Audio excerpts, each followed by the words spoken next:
துளாராசி நண்பர்களுக்கு ஒவ்வொரு விஷயங்களும் பார்த்து பார்த்து பார்த்து பார்த்து பார்த்து பார்த்து அனுபவப்பட்டங்காட்டி யாராவது ஏதாவது பெருசாக பேசினா கூட அப்படின்னு சொல்லிவிட்டு எடுத்துகிட்டு போயிடுவேன்.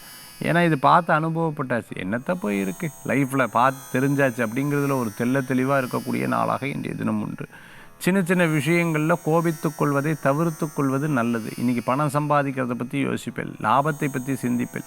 முந்தியெல்லாம் அப்படி கிடையாது, யதார்த்தமாக இருந்துவிட்டேன். இப்போ அப்படி இல்லை, சம்பாதிக்கணும், அதன் மூலமாக சேர்த்து வைக்கணுங்கிற ஒரு எண்ணங்கள் மனசில் தோன்றக்கூடியதாக இருக்கும்.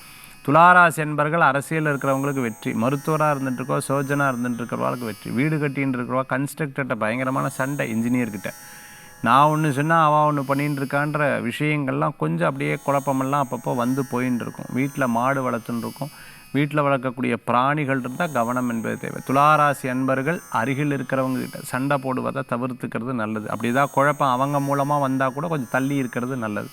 இன்றைய தினத்தில் வழிபடக்கூடிய தெய்வம் முருகப்பெருமான் வழிபாடு.